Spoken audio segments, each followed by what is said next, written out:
Hello everybody. Let's paint a beautiful stone together, finally.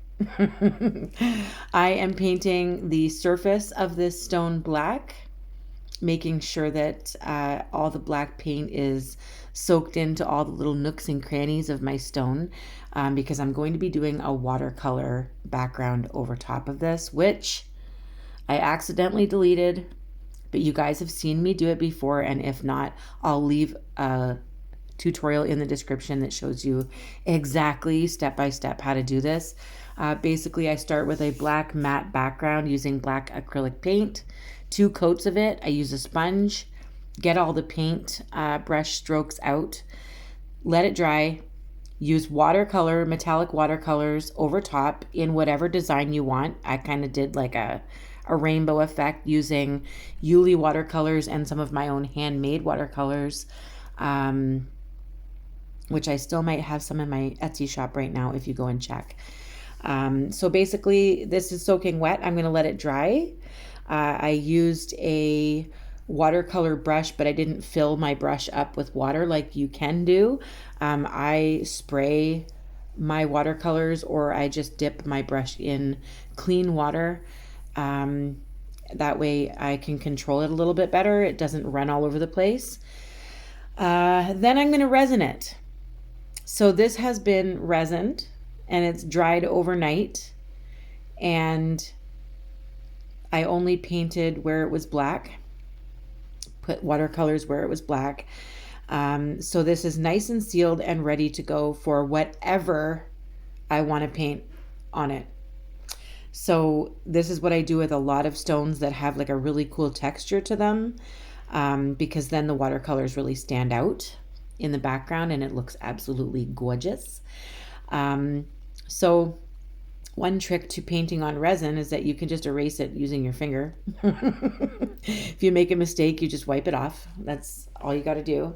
Super duper easy. A lot less stressful. See, just wipe it off. If it's dry, scrape it off with your fingernail, or get a Q-tip with a little bit of water on it, and you can like use that as an eraser throughout your whole process.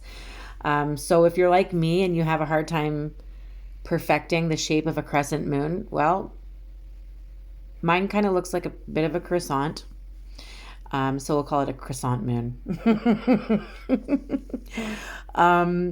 Yeah. So I have done a crescent moon in the past. I will leave the link in the description to this video. It's just a moon on a stone, leaving the stone background natural, but kind of doing like a similar dotted mandala design on the inside. So I'll leave that in the description. That was from about a year ago. But I wanted to try one on a watercolor background because I love the way that looks. The depth that it gives, like it shows off all of the imperfections on the stone, and to me makes them absolutely gorgeous. And each background of your stone is different when you do it that way as well. So this is just a different crescent moon. I'm going to do some leaves with some chrome flakes. Everything will be listed in the description of this video for you. So I've sponged on the black paint on the inside of the moon. I'm going to make sure I do 2 coats of that because I can still see some of the glittery background behind that.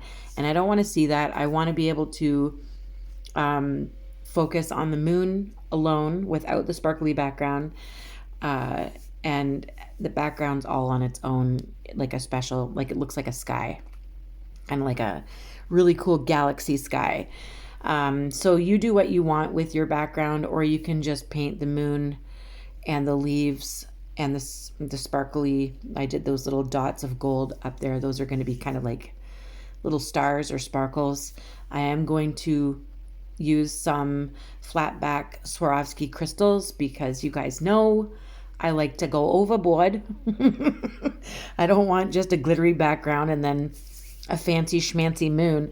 I want it to sparkle and shine above the resin, above that glass outer shell that we've put on it.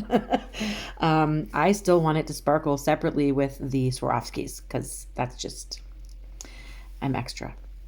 So I've scraped away some with my fingernails. I love resin, I really do. And the only kind I've used so far is art resin, and I've never been disappointed. It's just so easy to work with for me, and I don't usually have any issues unless my resin is old, but I just don't let it get old. I keep busting my butt, keep painting, and I run out of resin before it goes bad. So I am sketching on some little leaves, and I'm painting them black on the inside as well. The reason I'm doing that is because the chrome flakes, to me, I just feel like they look so much better on a black background. So people normally use these chrome flakes for nails. I use them for my rocks and my nails. So it just, for me, it always just looks better on top of black nail polish. It works better. The chrome effect works better, in my opinion. That's just my opinion. So when I do chrome on my stones, I always do a black acrylic background. People have asked before, like, don't you need a base coat of some kind? And I think the acrylic paint is working as a base coat for some reason, because I've never had a problem. I just wing it, and if it works out, it works out. And so far, so good. So I just used a tablespoon to, my pencil didn't draw because my black paint was still too wet. So basically the pencil just scraped off the paint in a semicircle. And that's where we're going to kind of begin our mandala, or you can call it Zentangle if you like. But I'm just kind of putting a frilly design on this moon to make it look nice. I'm not going to be adding any chrome in the moon. I'm just going to be putting chrome on the black leaves, but the black background in the moon helps us see the design with the gold, as well as the dots stand out much more on top of black. Once again, my personal opinion, you can use whatever you want and do whatever you want and pick whatever colors you want. I'm just here to give you some ideas to light the fire in that artistic engine of yours. I'm such a goof.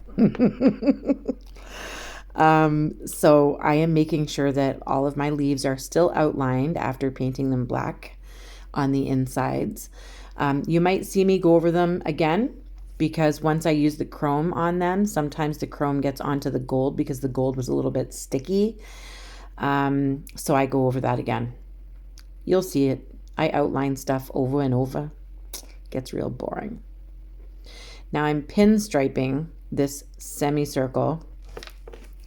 I'm going to be putting some little dots in between those lines later on, but I just started with these just as a starting point. So we're going to be, keep in mind, I'm going to be filling all of these black spaces within the moon with colored dots of acrylic paint. So if you watch me make this design and you're like, hey, I kind of just like this with black and gold, then you can keep it like that. Or if you see something that I'm doing that you don't really particularly like, you change it however you want to. This is just my rendition. This is just what I feel like doing. So, you know, if you've been here before, you know, and if you're new here, welcome. Welcome to our lovely rock family. I am wishboning it now. I did some big dots and then I walked little dots around the big dots. Now I did wishbones, I like to call them, but I don't like leaving them pointy, so I'm going to put a little round dot on the end of those too. Now I'm going to go in with my fine lining brush, where the tutorial is also in the description of my video, or you can search. I believe it's 325 videos. I never know how many, but I think it's 325. In every video, there's a resin tutorial, and there's also my fine lining brush and my blending brush. So if you ever want any help with your brushes, I can offer you a small tutorial, a very quick one. So now I'm doing like little bumps, and now I'm going to draw a line, and I'm going to close those bumps off in like a box. I don't even know. There is no technical terms going on here. Once again, I left those diamonds pointy, so I put some dots beyond the diamond. And here's the line I was talking about over top of the bumps. I don't know what to call those bumps. They're not really petals. You could call them petals, but mandala bumps. Somebody's going to have to point me in the right direction on what to call those. And these, I don't know what to call these. I'm just going to make like little things here.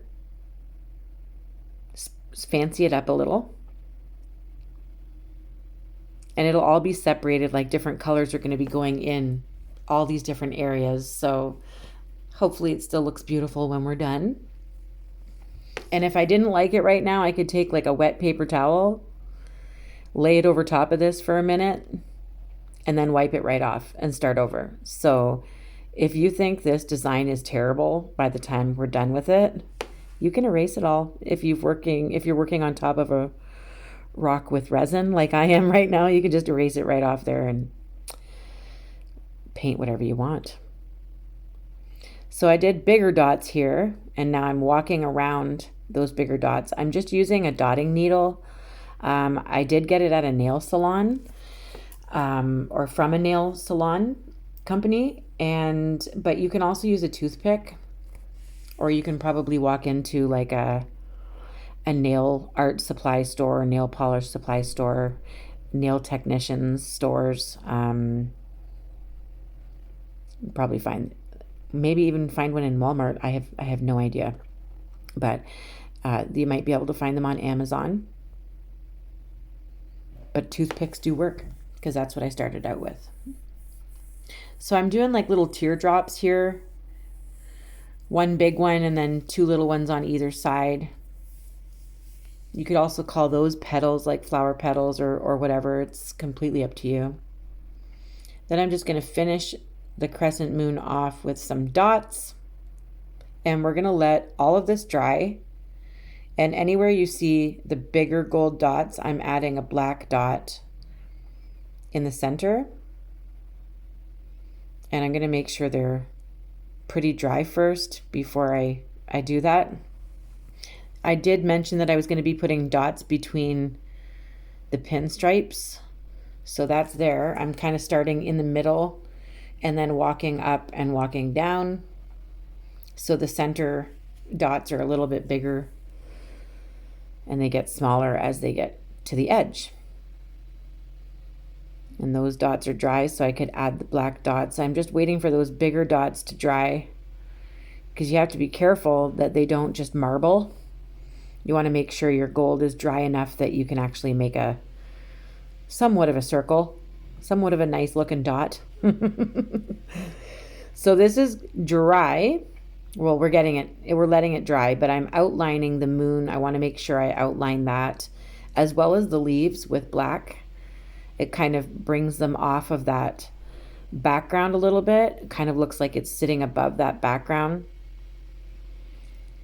And it just looks nicer, more tidy, cleaned up. This is part of the cleanup portion of my rock videos, I guess. Although I will be doing more cleanup after the chrome and the dots. So the chrome is optional. You can dot your leaves right now if you want to. You can just paint them green. You don't have to even paint them black first. If you're just going to paint them green, just go right in with green. Don't even worry about the black.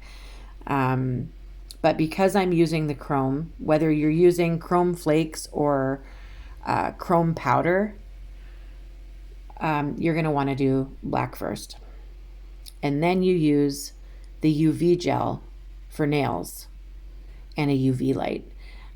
It doesn't matter if you don't have the same kind of UV light that I have, or if you can't find the same kind of light that I've linked in the description. You can buy whatever UV light you want. You can buy some UV lights for $14 on Amazon, and they will work perfectly fine. I don't suggest you doing your nails and stuff if you don't know what you're doing and if you don't have a proper lamp. But on a rock, you're not going to hurt yourself with it. So just get a cheap UV light and cook it until it's ready. You can keep testing it to make sure that your UV gel is working properly. You know it's dried properly if the chrome is going on amazingly. You'll know the difference. So here's the top coat. I'm just going to dump a little bit out because it's easier for me to work with, either using a dotting tool like a dotting needle or using a small paintbrush that I use only for UV gel. And if you want to clean the paintbrush off afterwards, you just put it in nail polish remover and it cleans off that stuff there. So I've cooked it under my lamp for about 120 seconds. And now I'm just brushing on the chrome flakes. Those are listed in the description of this video. And I just kind of like scrub them on with this little brush. And you can swirl it around, make little circles, make sure all the foil is right on that leaf. And then I use a brush to kind of sweep away the extra flakes. And the chrome only sticks to the places that you put the UV gel. And make sure you don't put it on the UV gel without curing, because that doesn't work. You have to cook it first under the light. I call it cooking. For some reason, it reminds me of having like a little easy bake oven or whatever when I was a kid. Every time I put my rock under it, it's like I'm waiting for the little cupcake to be done, you know? I cook it under that little light. So yeah, it's just me. That's just the way I think. But yeah, you have to cook it properly. I usually go for 120 seconds using this brand of gel polish, the DecoArt brand, which I get from Amazon as well. Links are in the description of the video. So now that the leaves are done, I am going to start dotting because all of my gold paint is dry and everything looks fantastic so far. And I'm using aqua, but I am going to be adding some adrift, and I'm going to lighten up a little bit of that aqua just at the top part here. And I am not AI. I'm a real artist. I feel I'm a real boy. So this part is very tedious and boring, so I have sped it up for you. I'm not actually dotting that fast. And I do have to take breaks while doing this. I have to let things dry and stuff, or I'm going to smear everything across the rock. I am left-handed. Actually, I'm both-handed, but I'm doing the majority of things with my left hand. So I do have to like pause it and walk away for a minute and rest and let things dry. So I'm not actually painting this rock in 22 minutes. Just so you know, this can take you all day if you want. It can take you a week if you want. Take your time. I'm only speeding it up because there's no way that y'all would want to sit here and listen to me for the amount of time it actually takes to paint a rock. I want to do lives, but it would take forever. I don't know what to do that won't take forever while I'm chatting with you guys, because I know I'd be like answering questions and painting and answering questions and painting. It would be like a 5-hour long stream. I don't think you guys can handle that. I don't even like the sound of my own voice. I could not listen to that for hours. I'm sorry. But I don't know. Think of something small that we can paint together and it won't take too long. All the paint colors that I've used, like lavender, moon yellow, pink melon, I'm using magenta right now. There's swing set green and lime green. All of these colors are listed in the description of this video. I promise. They are all there because I made sure. Now I am sweeping off any extra, making sure that all of this is dry. Before you go sweeping anything, make sure everything is dry. Now I'm going to add some Calypso Sky.